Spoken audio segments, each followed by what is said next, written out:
mengetahui kasus kelangkaan minyak goreng, Dinas Perdagangan Kabupaten Brebes melakukan sidak ke pasar maupun swalayan. Angin puting beliung yang terjadi di Kendal, Jawa Tengah menyebabkan puluhan bangunan mengalami kerusakan dan satu warga mengalami luka berat.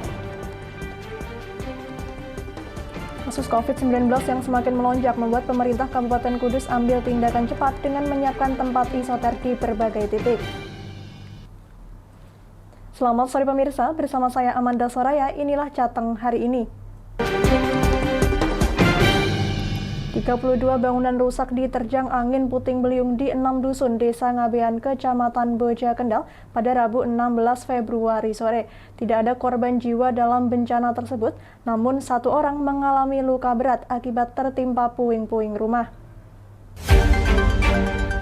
Sebanyak 32 bangunan rusak baik ringan maupun berat yang tersebar di satu desa 6 dusun di Kecamatan Boja. Dari 32 bangunan tersebut terdiri dari 26 rumah rusak, 2 diantaranya rusak berat, 2 tempat ibadah, 2 bangunan tempat usaha, dan 2 gapura mengalami rusak akibat tertimpa pohon.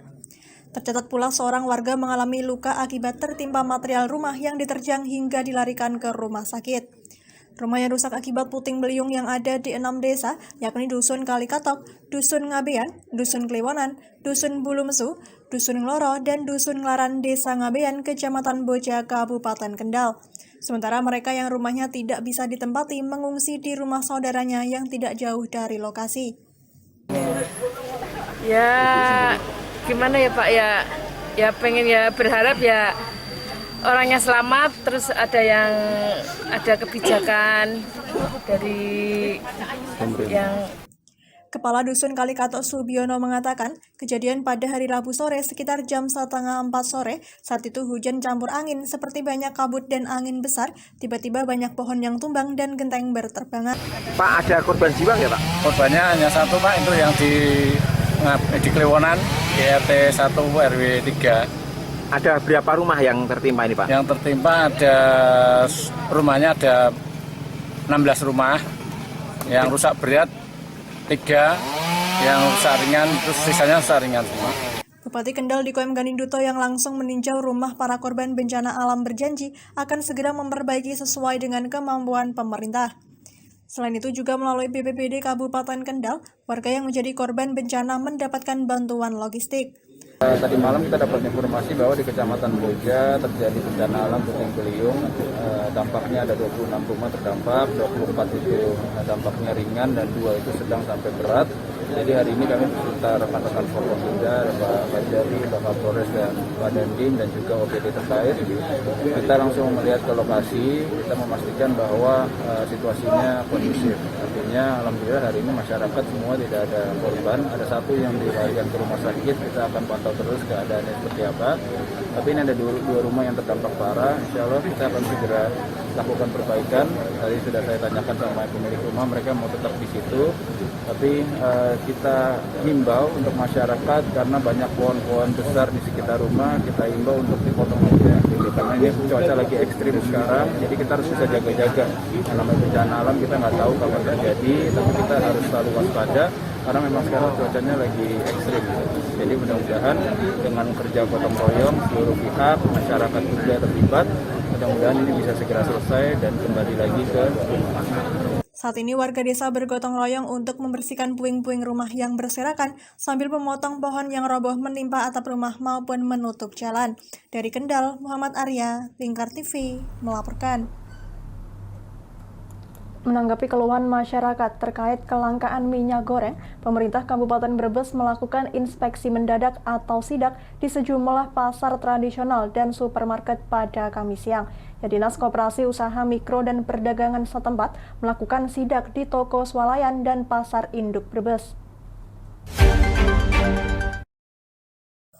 Dalam sidak itu, Dinas Koperasi Usaha Mikro dan Perdagangan meminta manajemen Yogya Mall tidak menimbun minyak goreng.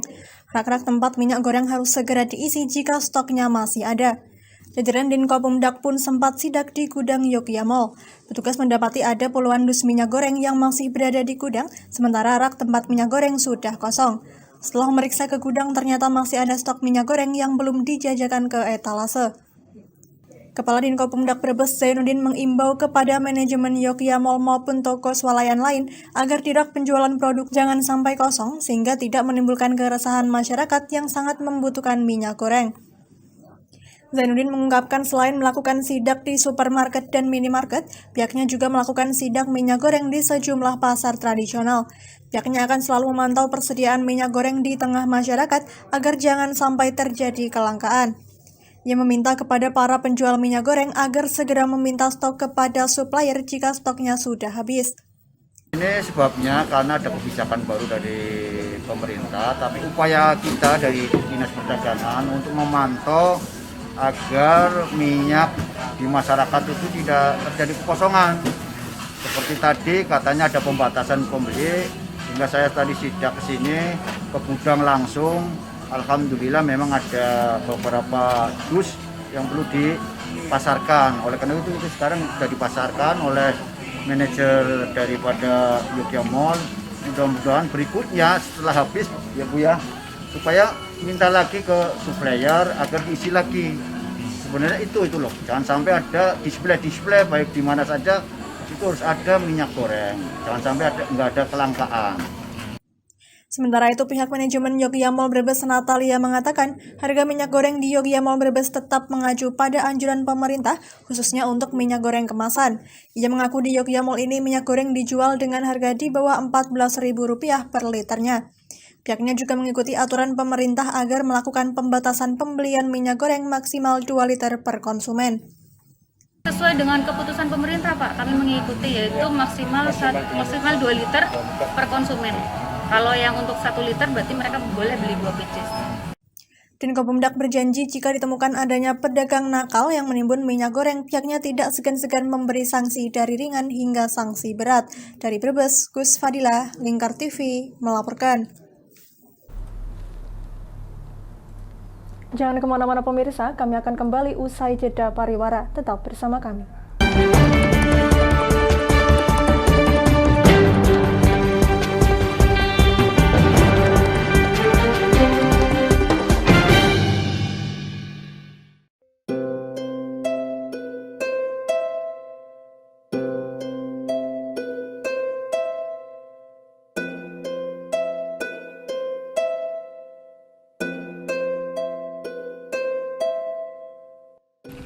Wah iki yo siaran TV apik temenan.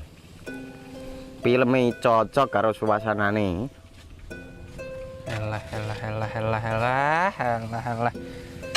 Elah. Boleh bro ngene iki awan-awan kok. Iki lho nonton TV, Kang. Wah, kenal nedan kowe wong genang delok HP kok delok TV piye? Wah, kurang update kowe iki, Kang. Lho, maksudnya piye kok ngarane aku update itu? Iki lho deloken, aku nonton TV tenan. Apa kira nonton HP? Wong delok HP ngono kenal nedan apa iki? Iki lho delok siarane. Lho, kok iso ya? Yo TV apa? Jenenge Lingkar TV, Kang. Saiki erane TV kok ngene iki. Kok Lingkar TV nek diae awak dhewe panggone iso nonton TV lewat HP. Kok ngene iki. Ana film-film ngene iku ya? Iya, filme apik-apik kaya ngene iki. Awak dhewe nek sawah leren mbut gawe iso leren ndelok film-film ngene iki. Padha iso ngene iku. Iso, ora ketinggalan karo cah-cah kae. Duh. HP ku kok ora iso tak nggo ngono piye carane iki? Iki lho Rip, tak doi carane. Piye? Kowe buka Play Store. Play Store, Mas. Yo iku pokoke. Play Store apa? Ketik Lingkar TV. Engko lek wis ngono, klik install. Nah, engko wis ana metu menune Lingkar TV karek ndelok siaran apa ae. Film-filme apik-apik. Berarti film channel Lingkar TV metu nang kene kabeh ra? Iso. Filme wah cocok karo suasana cara didelok ngene. Oh, wis iki iso iki. Iya metu kabeh ngene TV-TV wah. Iya. Kondiange ya. Makane Lingkar TV filme apik-apik kabeh. Iya, aku ngene kok. Lagi reti iki aku malah. Sekolo ana bocah-bocah ajak ndelok. Ben seru nang kene ya, kawan. Webek. Rene lo. Tak deloki apik-apik ana film Josh iki.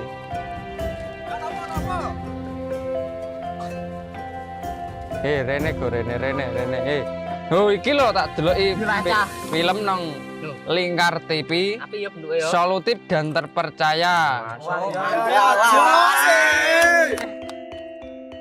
Tonton siaran Lingkar TV melalui aplikasi Lingkar TV di Play Store. Dengan cara ketik Lingkar TV di pencarian Play Store, kemudian tekan install. Mudah bukan? Nikmati tayangan-tayangan menarik dari Lingkar TV kapanpun dan dimanapun Anda berada. Tinggal tekan menu Lingkar TV di HP Anda dan selamat menonton!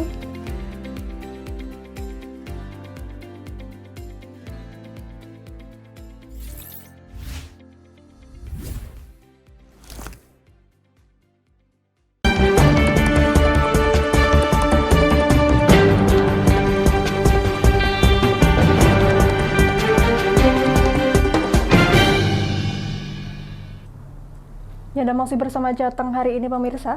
Merespon peningkatan kasus COVID-19 di Kabupaten Kudus yang meningkat, pemerintah Kabupaten Kudus mulai mempersiapkan penanganan secara maksimal. Pemerintah Kabupaten Kudus menyiapkan tempat isolasi terpusat atau isoter di Rusunawa, Bakalan Krapia. Dalam kunjungannya, Bupati Kudus Hartopo di lokasi Rusunawa bersama Kepala Dinas PKPLH Kudus Agung Haryanto, PLH Kepala Dinas Kesehatan Dr. Andini Ari Dewi, dan Asisten 1 Sekda Kudus Agus Budi Satrio meninjau langsung kesiapan Rusunawa Bakalan Krapia untuk menampung orang tanpa gejala atau OTG dan gejala ringan COVID-19. Kesiapan yang tergolong cepat tersebut tak lepas dari pengalaman Pemkab Kudus menangani lonjakan kasus COVID-19 varian Delta. Persiapan tersebut juga menindaklanjuti arahan Presiden RI, Menko Marves, dan imbauan dari Gubernur Jawa Tengah. Satpras dan petugas juga telah disiagakan untuk menangani kasus COVID-19. Rusunawa Bakalan Krapia dapat menampung hingga 170 pasien. Fasilitas berupa kipas angin dan 1 galon air mineral akan ditambahkan ke setiap kamar.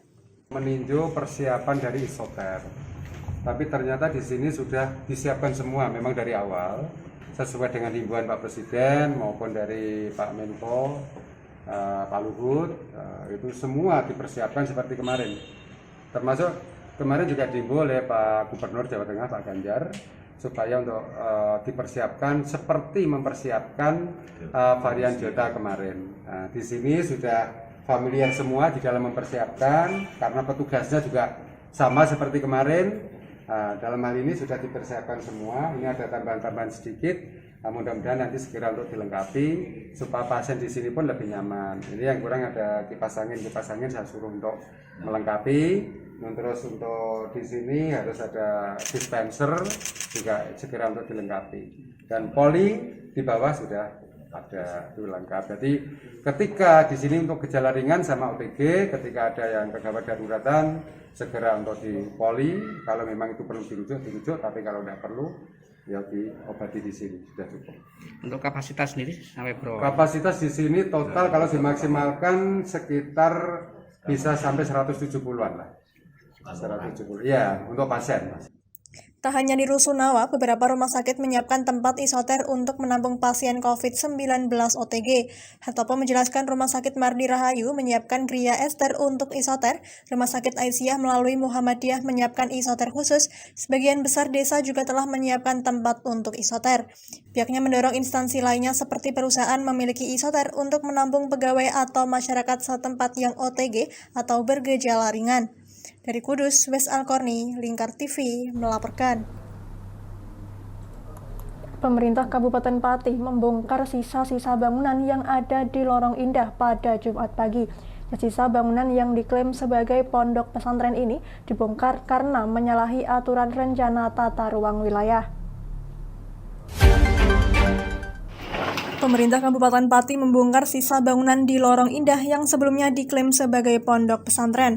Pembongkaran ini merupakan lanjutan dari pembongkaran bangunan Lorong Indah pada 3 Februari lalu. Pembongkaran disaksikan langsung oleh Bupati Pati, Kapolres Pati, dan Dim 0718 Pati, Kasatpol PP Pati, serta perwakilan dari Nahdlatul Ulama Pati dan Muhammadiyah Pati. Bupati Pati mengungkapkan bahwa pihaknya sudah berunding dengan utusan Gus Nuril karena beredar kabar tanah tersebut akan diwakafkan oleh pemilik untuk pondok pesantren.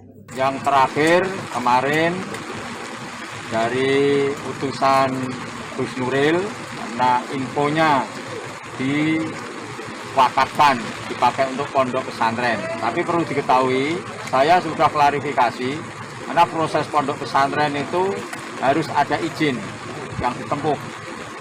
Di antaranya adalah dari Kemenak, kemudian juga dari cabang NU, bidangnya RMI.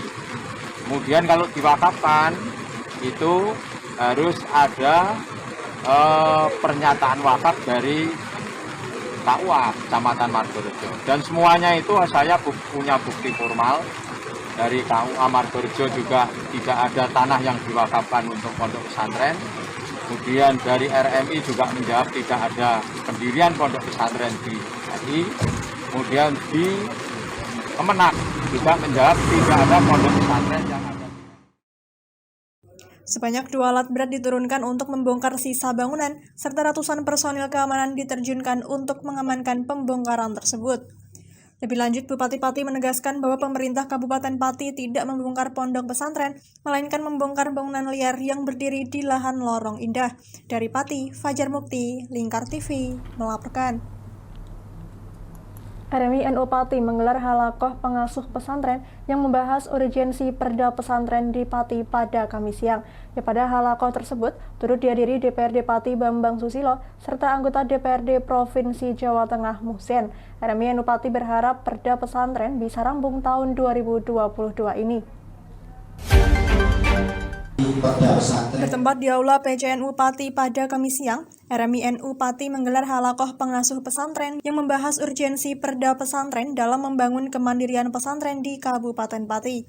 Turut hadir perwakilan DPRD Pati Bambang Susilo serta anggota DPRD Provinsi Jawa Tengah Muhsin dalam acara halakoh tersebut. Ketua RMI NU Pati Kiai Haji Muhammad Liwaudin berharap perda pesantren bisa rampung pada tahun 2020 ini. Ia mengungkapkan bahwa urgensi perda pesantren dapat meningkatkan kemandirian dan pemberdayaan pesantren. Urgensinya itu pesantren itu yang kemarin sudah mandiri biar lebih mandiri dan diketahui dan dikawal oleh pemerintah daerah. Karena kemandirian pesantren yang selama ini sudah berjalan, ini biar lebih berjalan dengan tegak, lebih administratif, lebih bisa tertib. Kalau kemarin lillahi ta'ala, ini ditambah lillahi ta'ala sekaligus juga melihat kondisi lingkungan, sehingga pemerintah yang memberikan hak kepada pesantren, bantuan pun bisa diterima dengan baik dan tidak jadi masalah di kemudian hari. Itu kan harapan kami di perda ada. Jadi pesantren memang sudah layak diberikan haknya, sementara pemerintah memahami acuan kami seperti ini, pemerintah sehingga pesantren juga tahu. Sementara itu, politisi Partai Kebangkitan Bangsa Kabupaten Pati yang juga Ketua Komisi A DPRD Pati Bambang Susilo mengungkapkan bahwa DPRD Pati siap untuk mengkaji muatan lokal yang ada pada raperda pesantren tersebut. Ia mengungkapkan bahwa saat ini raperda sudah masuk dalam Propemperda dan sudah menunjuk pihak ketiga untuk menyusun naskah akademik. Kalau di Pati nanti yang akan kita kaji muatan lokalnya, moloknya. Gitu. Jadi nanti yang sepanjang itu tidak bertentangan dengan aturan di atasnya kan apa-apa. Nanti akan kita cari referensi dan pengayaan materi tentang muatan lokalnya. Karena ini kan tidak bisa lepas dari kultur ya. Kultur. Mungkin yang di Kendal belum tentu cocok yang di Pati kan. Nanti kita sesuaikan dengan kultur Pati. Muhsin selaku anggota DPRD Provinsi Jawa Tengah yang juga hadir dalam acara halakoh tersebut mengungkapkan bahwa perda pesantren sangat penting untuk pondok pesantren. Ia mengungkapkan bahwa kader PKB yang ada di Dewan mendapat perintah langsung dari Ketua Umum untuk menjadi motor perancangan perda pesantren di setiap daerah. Prinsip kesetaraan, ya, agar lembaga pendidikan pesantren seperti amanat undang-undang pesantren sekarang memiliki kesetaraan dengan lembaga pendidikan formal yang lain, baik dalam hal pemberdayaan sumber daya manusianya maupun output ya lulusan dari pesantren supaya juga mendapatkan kesempatan yang sama untuk berkarir atau mengabdi di instansi pemerintah maupun masyarakat atau swasta. Seperti diketahui, halakoh ini merupakan lanjutan dari halakoh yang pertama demi menangkap aspirasi dan pandangan dari kalangan pengasuh pesantren dan juga dalam rangka mendorong anggota dewan dapat segera merampungkan perda tentang pesantren di Kabupaten Pati. Dari Pati, Fajar Mukti, Lingkar TV melaporkan. Ya, berita tadi sekaligus mengakhiri kebersamaan kita kali ini. Terus saksikan Jateng hari ini setiap pukul 17 waktu Indonesia Barat hanya di Lingkar TV. Akhirnya saya Mada Soraya, mewakili seluruh kerabat kerja yang bertugas, pamit dari hadapan Anda. Terima kasih dan sampai jumpa.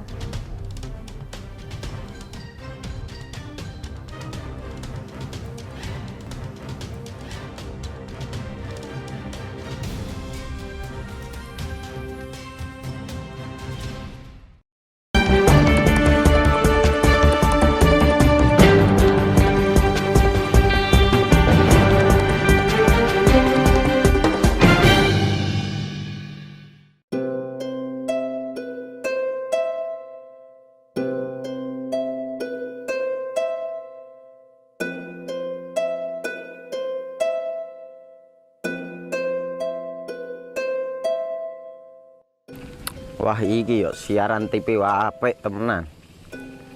Filme cocok karo suasanane.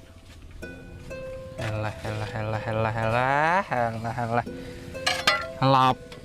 Boleh bro ngene iki awan-awan kok. Iki lho nonton TV, Kang. Wah, kenal nedan kowe wong genang delok HP kok delok TV piye?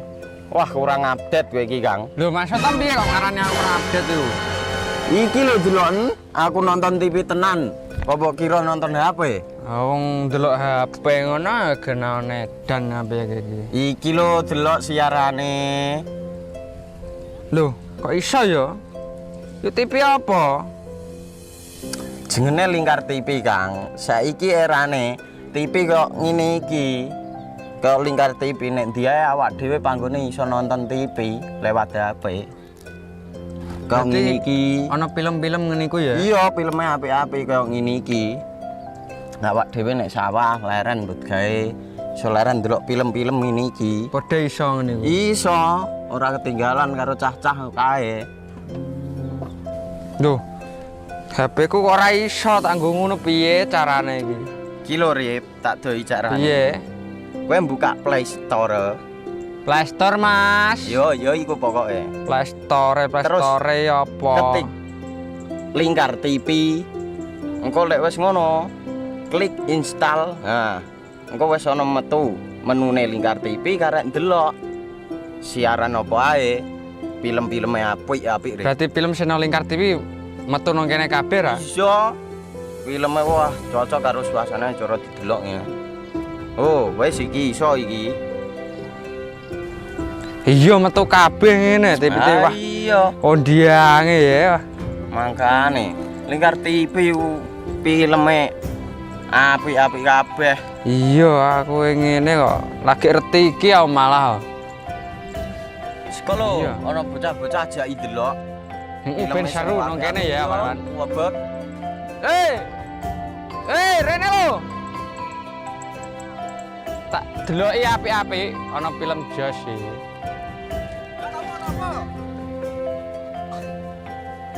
Rene go Rene. Oh iki lho tak deloki film nang Lingkar TV. Solutif dan terpercaya. Tonton siaran Lingkar TV melalui aplikasi Lingkar TV di Play Store. Dengan cara ketik Lingkar TV di pencarian Play Store, kemudian tekan install. Mudah bukan? Nikmati tayangan-tayangan menarik dari Lingkar TV kapanpun dan dimanapun Anda berada. Tinggal tekan menu Lingkar TV di HP Anda dan selamat menonton!